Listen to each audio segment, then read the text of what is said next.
Hey, what's up, everybody? It's Dean Rogers. Welcome back to the Dean Rogers Show. Today, I've got the one and only Mr. Brent Daniels. What's up, Brent? Come on. I am so excited.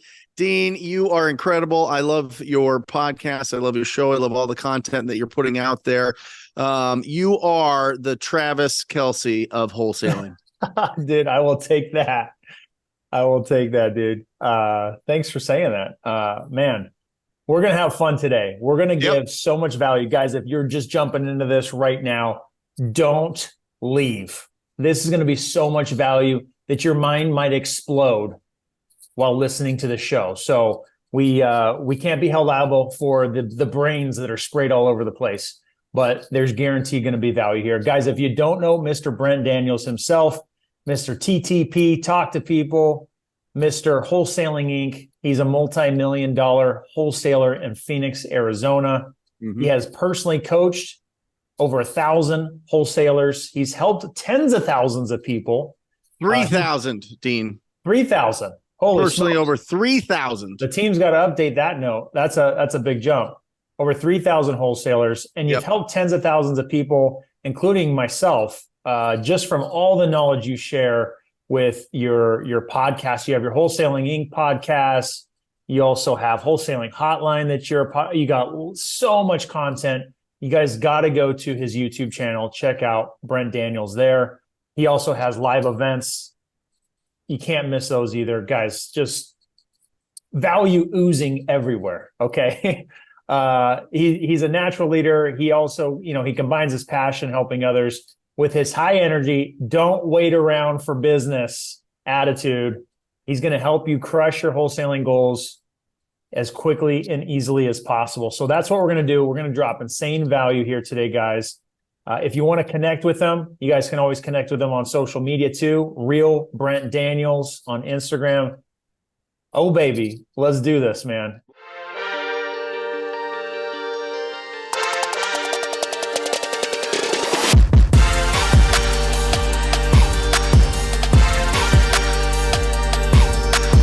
Let's get into this. Enough of the nonsense. Enough of the setting the table. Let's put the meat and potatoes on here. All right. Let's do it. I love this. I love this business. This business completely changed my life.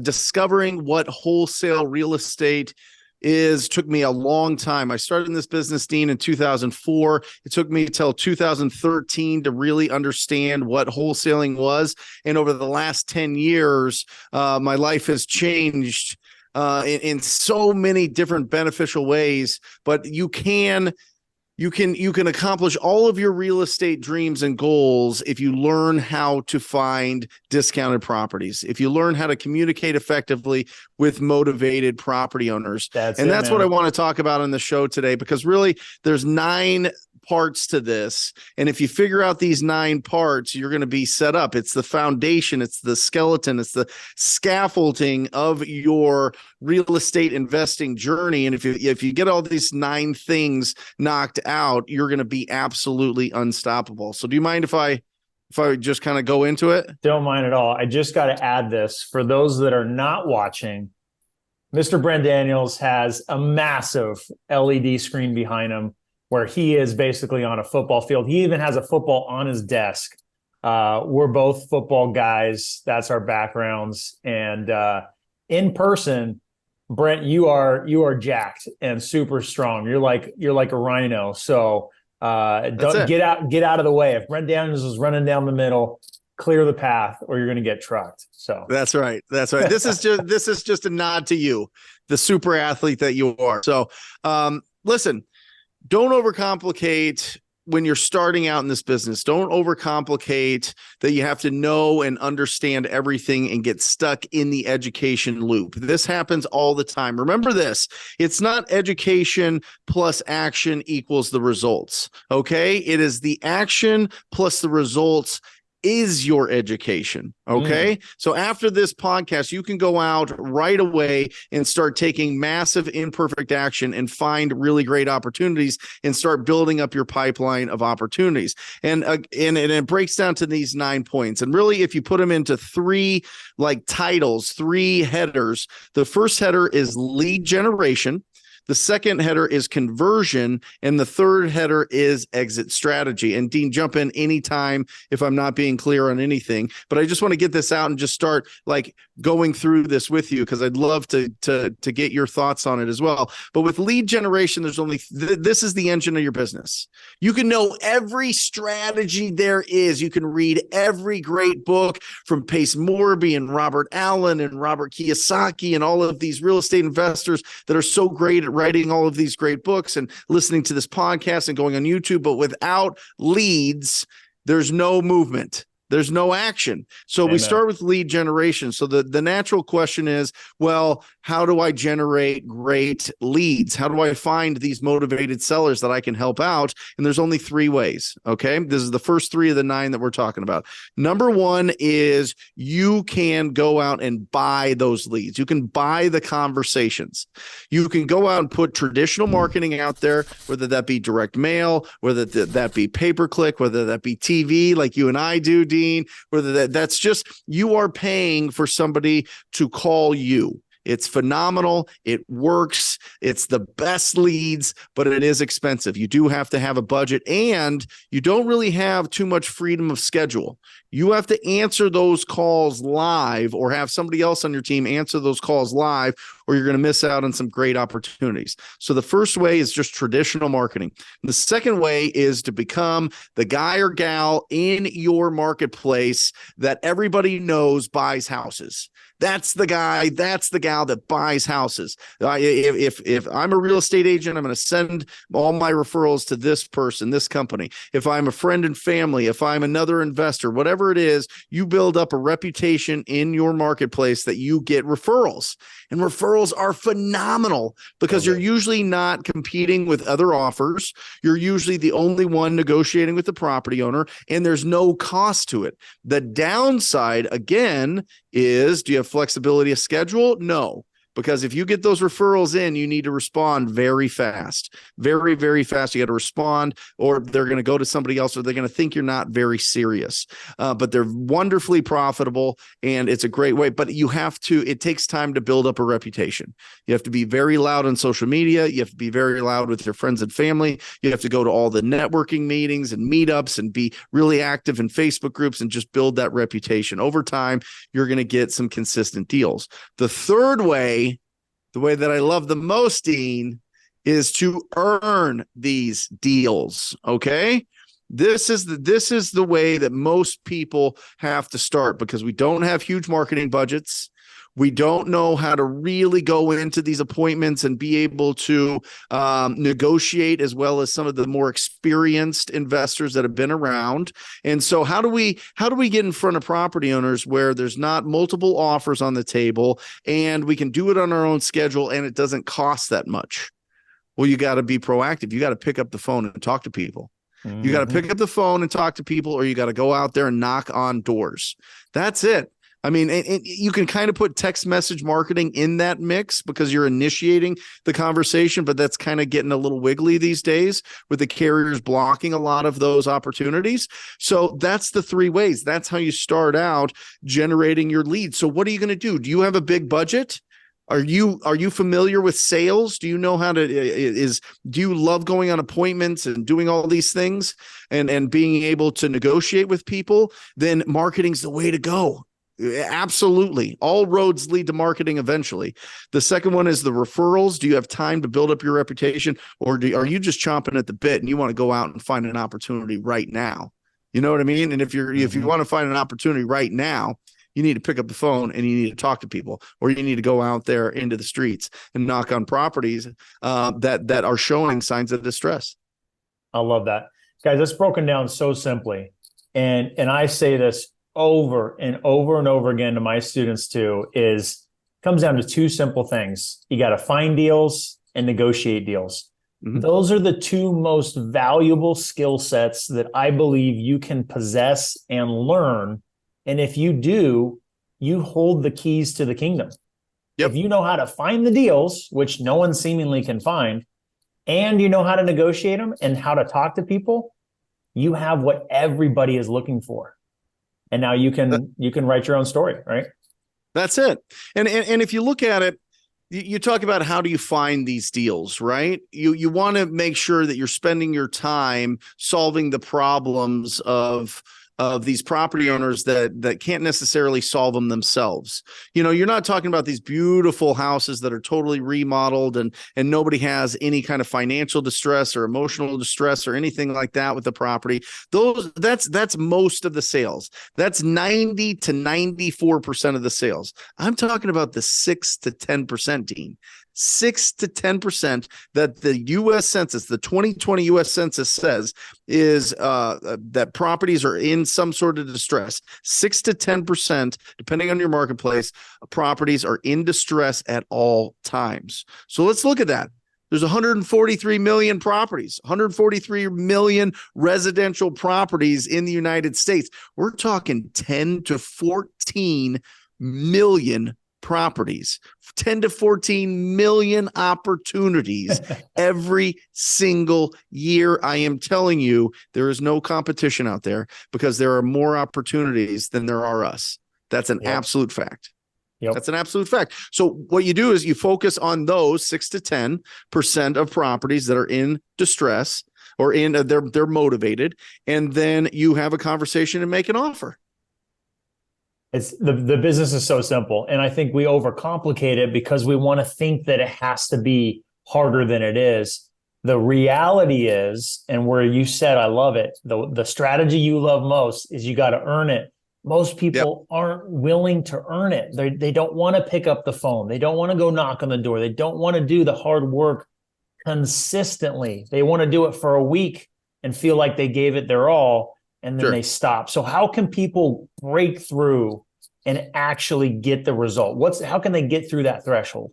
One thing only. If you don't have this, there's no way. There's no path to success. The first thing you have to do is you have to find your tribe. You got to find your community. You got to find your group of people that are doing this business.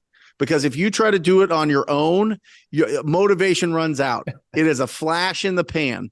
But if you're around other people that are doing this on a consistent basis, you will inherit their discipline. And discipline takes you places motivation can't. It's an absolute fact. So you have to find your tribe. You have to find people that are doing this work. Because the fact is, you could be inspired by it. And you could be pumped up, and you could be going and taking some action, and then you have so much energy, and you're talking to your friends and your family, and you're telling all about you want to go find these great deals and what you're doing. And I am telling you, they will look at you with glossed over eyes. They'll just be like, "What are you talking about?" And then all of a sudden, you're just kind of like, "Oh, I guess I don't really have an outlet to really be excited about this." Find your tribe. It started out in the early 1900s, Dean, with the industrial age, right? And then we got into the information age, and now it is the social age. It truly is the social age. And you can be a part of a community. You can be a part of a tribe that is going to cheerlead you and uplift you and pull you ahead. But that's the difference, Dean. The difference between the people that just kind of dabble in this, kind of stick their toe in the water a little bit, and the people that really change their lives financially is making sure that you're connected with an incredible community. And that's it. And I am telling you without a doubt, if you talk to enough people and you make enough offers, you will win 100% of the time. It is undefeated. Undefeated. You just can't give up. Too many people give up too soon. That's it. Well, you can't give up if you've got other people doing it, because you're part of a group that's going out there doing special things. So find that special group that's doing special things, and you will naturally, it's like osmosis. It will just get into you, into your psyche, into your brain, and it'll be part of your life. And you're going to want to keep succeeding, keep being around these people.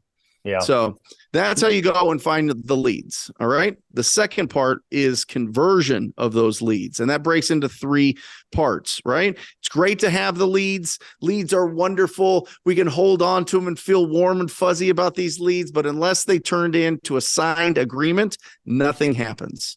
All right. And the ways to do that is, number one, you got to pre-qualify every single property owner. And if you're ever nervous about wondering what to say to a property owner or what questions to ask or how the conversations could go, or is this a good conversation versus a bad conversation, just remember the 4 pillars of pre-qualifying every single property owner. Number 1 is the condition of the property.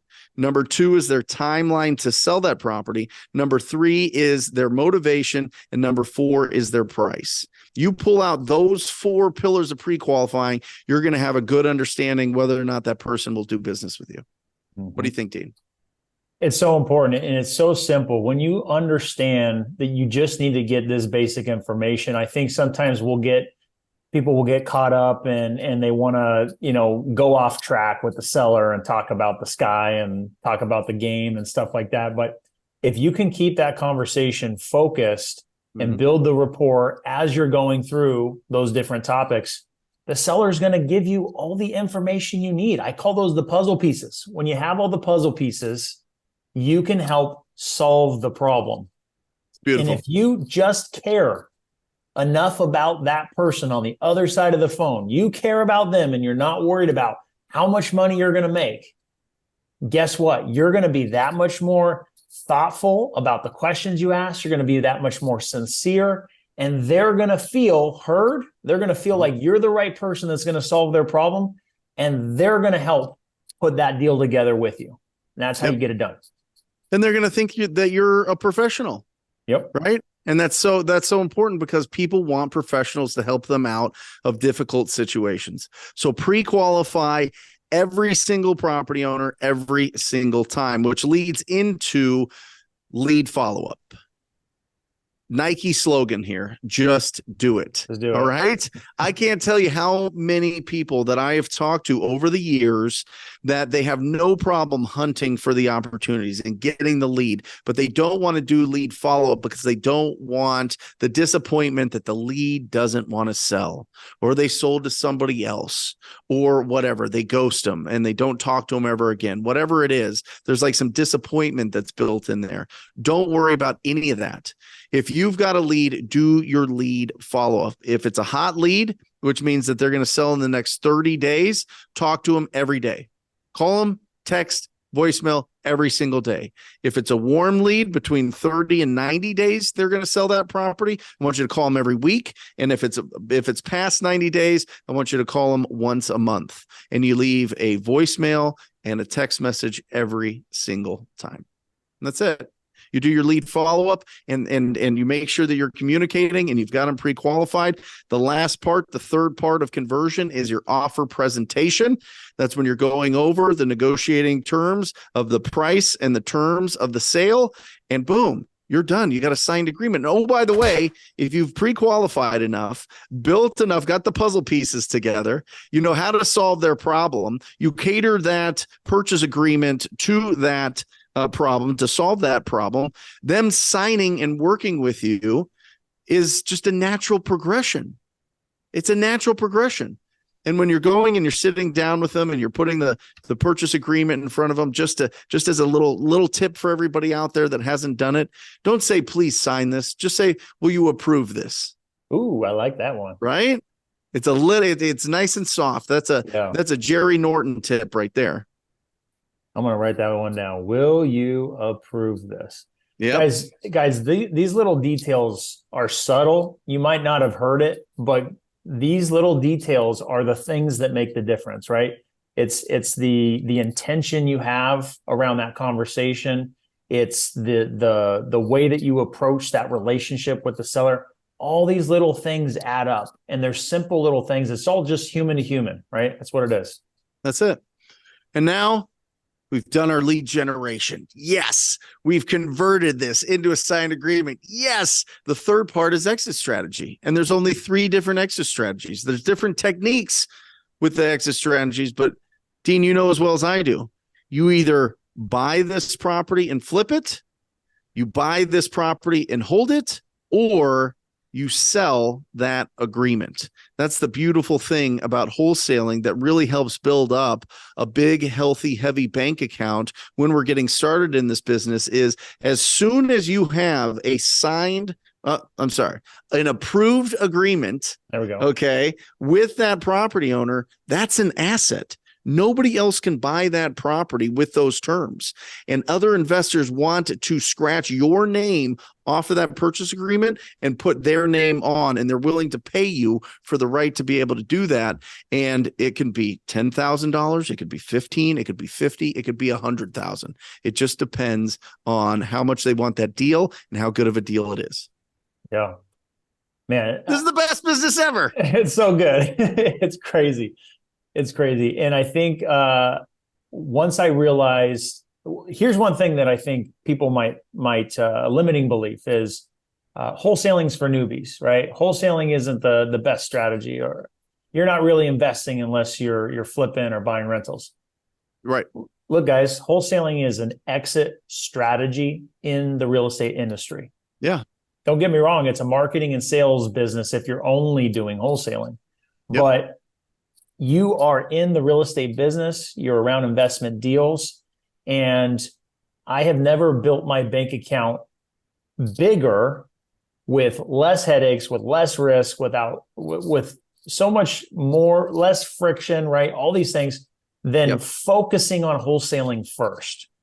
Because if you get focused and good at finding good deals that are good for you and for other people, you're always going to win. If you're creating win-wins for others, you're always going to win. And then you can, if you're in the position, you have the knowledge and know-how, you can cherry pick those best deals to keep as a rental, to flip. And that's what we do. I love it. 100%. And listen, you can build a business that finds all these deals and sells all these deals without you in the business.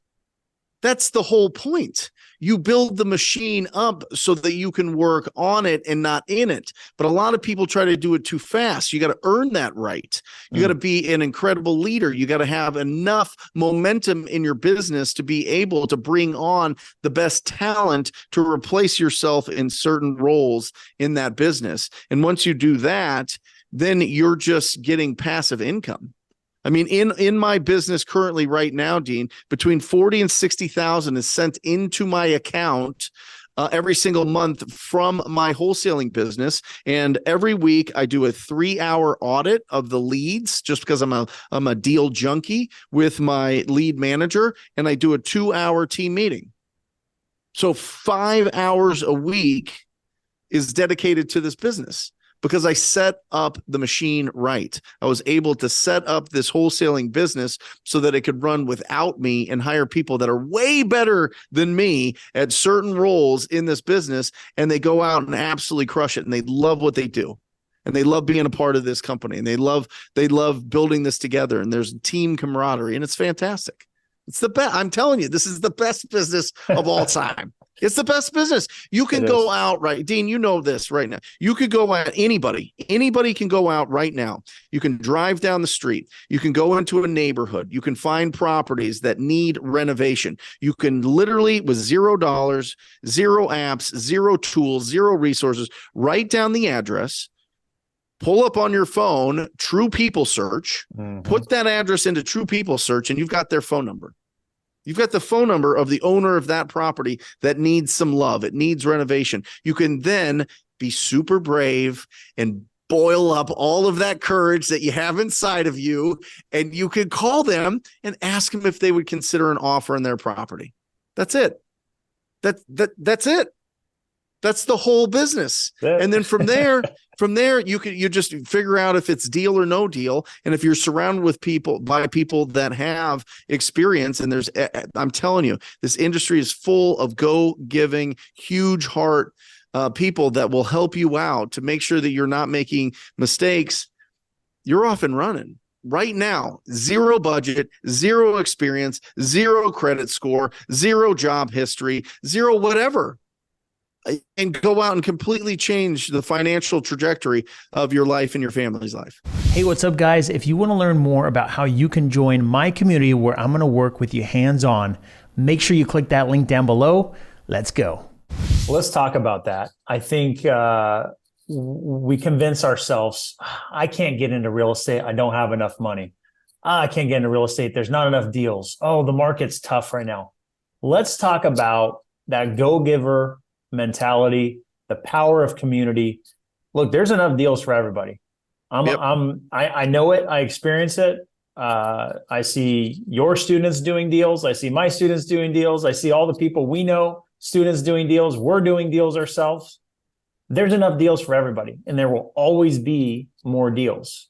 So what is it that someone has to do to get out of that mindset? How can they shift and be in that community of people to say, you know what, there is enough deals. I can do this too. Yeah, be dumber. Stop overthinking. You're setting up excuse after excuse after excuse to try to protect yourself from failure, from rejection, from all of that. The fact is, that's the education. Massive imperfect action every single day. It is about progress, not perfection. That's what it's about. You can't listen. Our income equals the amount of value that we provide. So what value are you going to be able to provide today? If you have a 9-to-5 job, you can only provide a certain amount of value to the company. And by the way, the value that you provide to a company is probably 5 times what they're paying you, maybe 10 times what they're paying you. But when you go out and create a business for yourself, you get all of the return because you're providing all of the value. So go out confidently. And I think, Dean, if people are listening to this and they're following you, they're out there. They're doing stuff. They're savages. They're doing deals. They're talking to people. They're getting in uncomfortable situations every single day. You know what I mean? They're working out. They're exercising. They're staying fit. They're building discipline. And so I think that's what it comes down to. I think everybody has some experience locked in their brain that they can tap into that says, you know what, I've done something difficult. I can do this too. I didn't think I was going to be good at this. And then I did it over and over and over, and I stuck with it. And now I'm really good at this, whether it be sports, whether it be piano, whether it be writing, whether it be whatever, yoga, it doesn't matter. You know what I mean? Business. It's just, you gotta tap into that confidence. You got to tap into that confidence and just say, listen, I'm only on this planet for a certain amount of time, and I want to be able to control the time that I have left on this planet. And the only way to be able to do that is to make sure that I set up a machine that is providing as much value as possible to live the lifestyle that I want. And that's what entrepreneurs do, baby. That's what entrepreneurs do, Dean. Man, you had some nuggets right there. I wanted to yell out and make some noise. You said it right there, guys. We've all done something. We've all done something that was hard, where we created value. That's what we need to tap into right there. You can add value into this business right here. And if you can show up and hustle and put in some effort like you have in something else, that's the barrier to entry. There is no barrier to entry, guys. You can, just like Brent said, drive down the street and look at the house. That's why real estate is so amazing.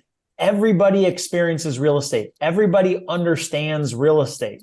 It's just a small little bit of information that people are missing about how they can tap in to the investment opportunities that you can. I'm telling you, if you're out there every single day proactively having conversations with people that own ugly houses, you can go into any meetup group, any Discord group, any Facebook group, anything, and just say, hey, listen, I'm talking to a lot of people. I have no idea what I'm doing, but I would love to share some deals with somebody that has some experience. Is there anybody that will help me out? You will find them. You will find them without a doubt. Now, do you maybe have to go through a few in the beginning, a few different people to find that like vibe that really resonates with you, right? That energy that resonates with you. But that's how you start. That's how you start. Anybody can do this. We have people living in Africa doing this. I have 13 students in Tel Aviv, Israel doing this while they're going through everything that's going on over there, doing that. They're virtually doing it here. I've got somebody in Belgium. I've got somebody in Australia. I've got people in England. I've got people all over the country, in every small market, big market. It doesn't matter. You can do this business. All it comes down to is, 1, finding people that have potential in their property, 2, having a conversation, 3, making an offer. I love that. You got this, guys. You You got absolutely it. got this. Yeah. You were touching on something I think is really good for us to dive into a little bit more. So you talked about being in that hustle season, right? Mm-hmm. And working through that 9 to 5 job. Tell me what it was like for you and your schedule as you were going through that, and what you feel, what you've seen work for your students as they do the same. So just so everybody knows, in my 20s, I was a complete a-hole, a complete jerk, a complete egomaniac, whatever. I wasn't the tallest, I wasn't the fastest, I wasn't the most handsome, but I wanted to be the most successful, right? I just have that. It was just that dog in me, that like burning desire to like prove myself for whatever reason. And so I went out and I started creating a real estate brokerage and doing some amazing things, but making really stupid decisions based on ego, buying houses I never should have, buying cars I never should have, marrying the wrong person, all of these things, all of these mistakes that I made in my 20s. So I really put myself in a hole. I had a judgment, an office lease judgment. I had signed a office lease for a 9,000 square foot property in Scottsdale Air Park. And I put a personal guarantee on that lease. And that was January of 2008. Okay. By October of 2008, the whole economic world melted. I could no longer make that payment. So they sued me for $742,000. I had a $742,000 judgment, and I was 27 years old. Okay. 27 years old. I have a $742,000 judgment. My 2 cars are getting repoed. I just foreclosed on 5 houses. This is over like a 2-year period. Okay. So if you're starting with nothing, that you are way above that where I was. Right. I was so in a hole. I was in a hole of depression. I was in a hole of just like, oh my gosh, I screwed everything up. But that turned into the chip on my shoulder. They say, Tom Kroll, my mentor, says the greatest thing. He says, the advantage of rock bottom is it's a strong foundation. And so I clawed out and I clawed out. And the only thing that helped me claw out of that situation was going and talking to people and making offers on their properties and wholesaling those deals, and slowly but surely settling that office lease judgment, paying back any kind of debts that I owed, fixing my credit, starting to really get everything back to just kind of ground zero in my early 30s, and then building from there. And I'm just saying, like, you can start this business at any time. You can absolutely do this business at any time. It is really important to understand that you don't have to go through all of that ego. You just do the work, stay focused on the work, be around people that are really caring and that aren't going too crazy with all the flashy Instagram filter type life, and just stay focused on business, and you win. You will win. That's such a good story. I'm glad you shared that, because for me and my story, it's not all too different.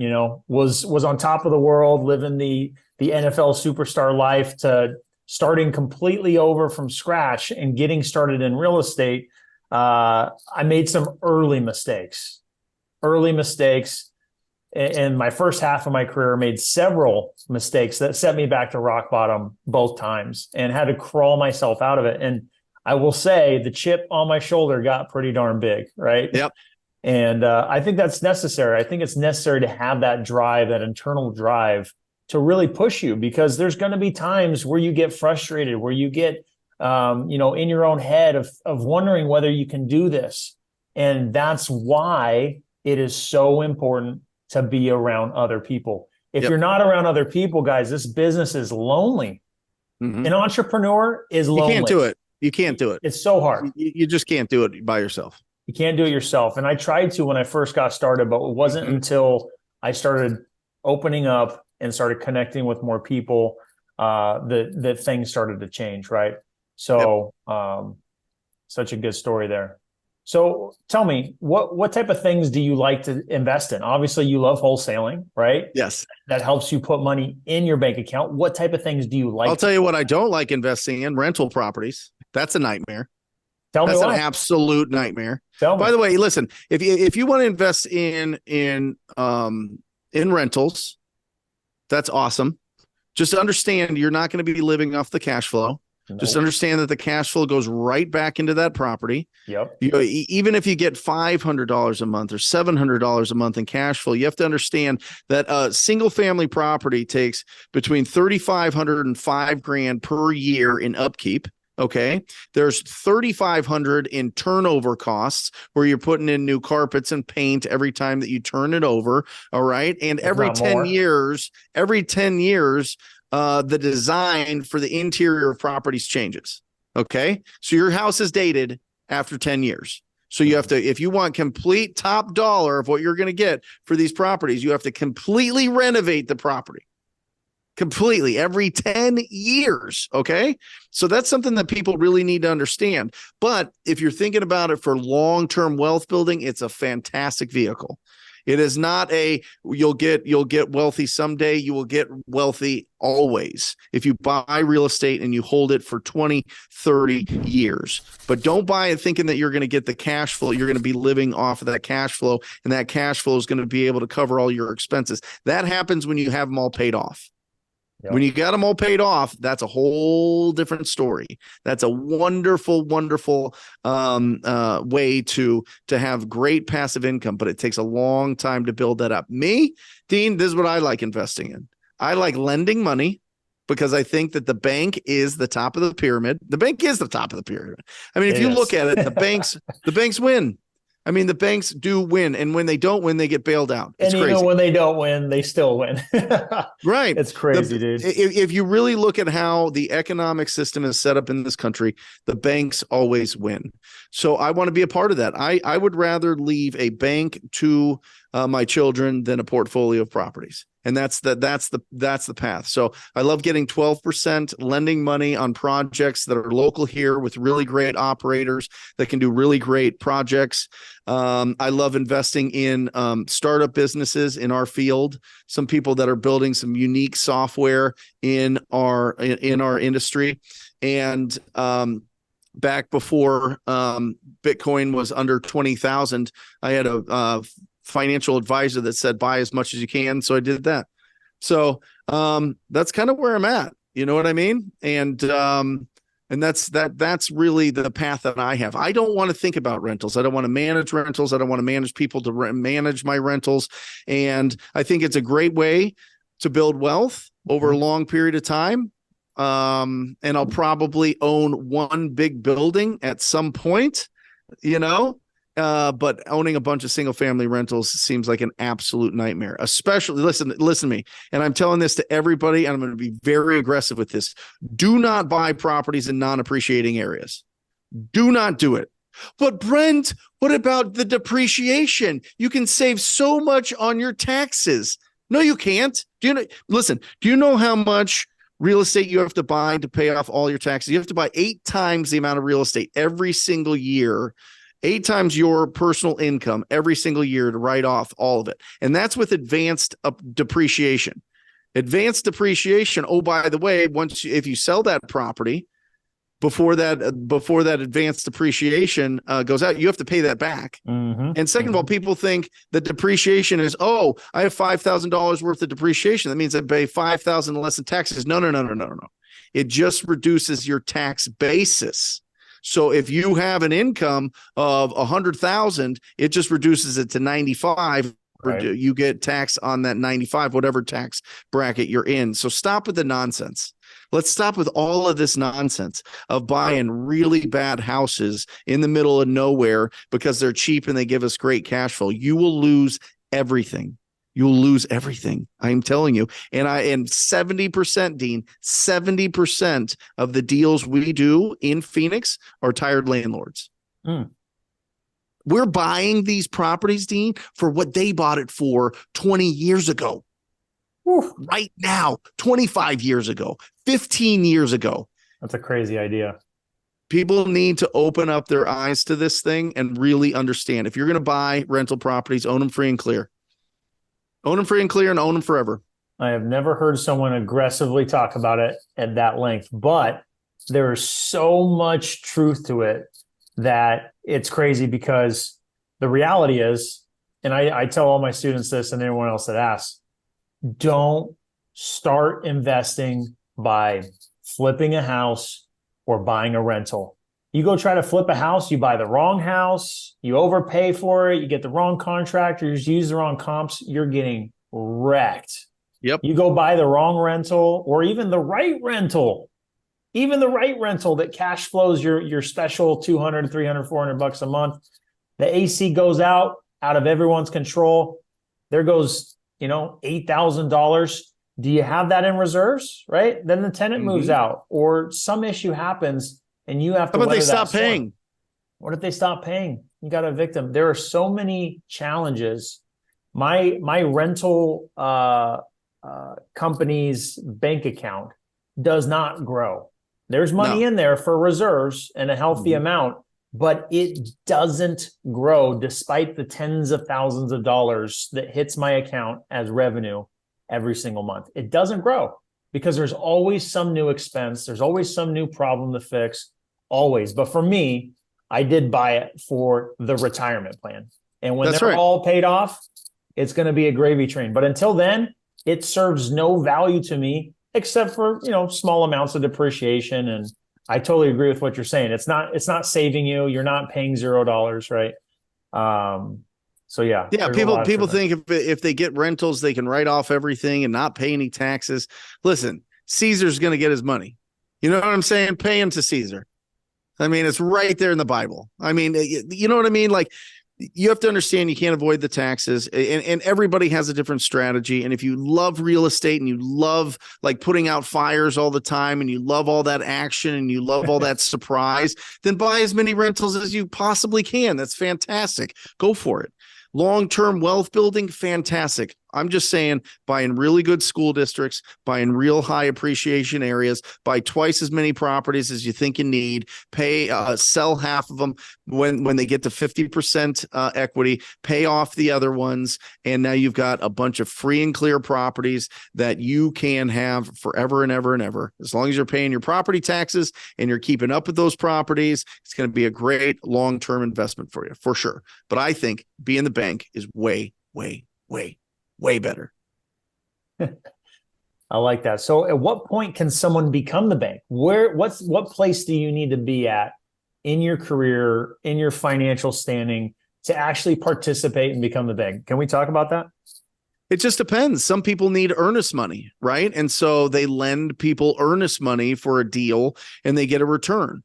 I need $5,000 for this deal. I know it's a smoking deal. Here's the numbers. I'll give you $1,000 if you lend me $5,000 for the next 30 days. Okay. That's one way to start.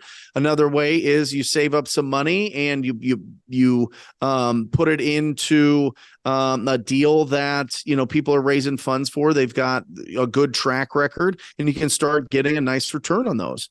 You just got to make sure that the paperwork's all set up and the title company does all that. So I think if you're going to get into it, I would say if you really want to get into it, you could start small, but I would say to take it seriously, at least $100,000 set aside that you can put into some projects with people that that are doing some great flips. And there's always risk involved there. There certainly is. So just make sure that you understand the deals that you're putting your money into. So I want to go back to when you're in your hustle season, how do you work around your work schedule? Yes. How does someone figure that out? Where should their time be focused? What time of the day should they be doing certain types of activities? There's 168 hours, Dean. 168 hours in a week. Okay? You can find 20 hours for this business. Mm-hmm. If you're working 40 hours, let's say you work 50 hours, let's say you work 60 hours a week and you have kids and you sleep. Right? You got 60 hours and you sleep 7 hours a day, which nobody does, 8 hours a day, which nobody does. That's what, 56 hours, 60 hours of work. You're at 100, 120 hours. You spend 20 hours with your kids. You still have 28 hours for this business, bro. I'm telling you, it's not a time thing. It is a priority thing. It is an absolute priority thing. So where does it fit into your priorities? If you really want this and you surround yourself with the best people, there is plenty of time to commit to this business. You can call on your lunch breaks. You can call after work. You can call on Saturdays. You can call on Sundays. You can call in the evenings, whatever it takes.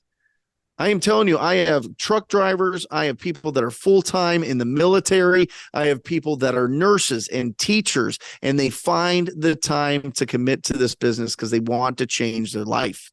They're tired of somebody else controlling their schedule from the time that they were in preschool to the time that they went to high school to the time that they got a job. They are sick and tired of people telling them where they need to be and how long they need to be there.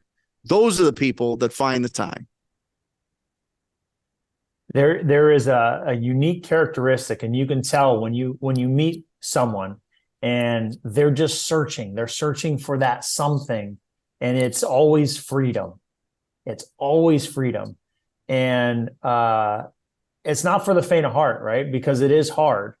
But that's why, again, it all comes back to you get around those other freedom seekers, and it's going to help you get through it. Why? And you said it earlier, and I love it. This is one of the secrets that most people don't realize is when you get around other people, you use the word inherit, you borrow their confidence, you borrow their courage, you borrow their discipline, and that helps put you in the right position and the right mindset. It does. You gotta have your tribe. You gotta have your tribe because you will slip and you will fall and you'll find excuses to not make the calls and not be proactive and not search for those deals. But if you're around people that they're all doing it and you want to hang out with these people, there's no hiding. That's the best part. You know what I mean? Be around people that are doing exceptional things and you will too, without a doubt. So tell me, what's your favorite part of the business now? My favorite part is hanging out with my best friends. They work in my company. People are like, don't do business with friends and family. Yeah, those are the assholes. All right. If you want to be an asshole, don't work with your friends and family. All right. If you want to be, the king, top dog type of thing, and you work for me and I'm the boss thing, then don't hire your friends and family. My best friends and my family work with me. That's the best part. I get to grow businesses with my friends and family. And this year, Dean, was the first year that now we've got to the point where we're paying for health insurance and dental and vision and all those things. How exciting is that? That's exciting. You know what I mean? Like I had just spoke nothing. to my partner about that. I just had before nothing. This call earlier. I had nothing. 13 years ago. That's huge. And now it's to the point where we can do these exciting things instead of, Christmas gifts of slippers or Crocs that I've given out or some little knick-knacky thing for Christmas. We get health insurance. You know what I mean? Like That's awesome. That's amazing. Yeah. Yeah. So that's the best part. Most you'll hear advice. Don't work with family and friends, work with family and friends. But if you can work it out, then that says something about you too. Yeah, I mean, they're exceptional. They're just exceptional people, and I'm lucky to be around them and to be able to work together with your best friends and family. It is just the most incredible blessing of all time. So I know I see you spend lots of time with your family. You're doing things with sports. You're doing things with, traveling to your cabin. How cool is it to have a cabin? It's the best. It's the absolute. Listen, I don't remember when it was, Dean, but I saw something, or it was a reel or something, some sort of post, and it was saying that the happiest people spend the least amount of time at their house. All right. And I thought that was really interesting. I thought it was really interesting that it's just getting out, right? Being out and about. And so I live in Arizona, Phoenix, Arizona. If you drive 2 hours north, you're in the mountains, right? And it's snowing and it's pine trees and everything. There's no desert. It's beautiful. And so I feel like I can connect better with the Creator. Not to get religious here, but I feel more just lighter, and I can connect more, walking through a field or walking through pine trees or just looking up at the stars or whatever else. And two, my oldest son, Seamus, he's 12. He's nonverbal autistic. and he has a lot of challenges with a lot of different situations and a lot of and really big groups of people, and being out in a cabin with just kind of wide open land. He's just really, really happy and really at home there. And that just fills me up. Because it is wild. If you don't have a special needs child, you don't really understand. But if you do, you understand that the life is much different.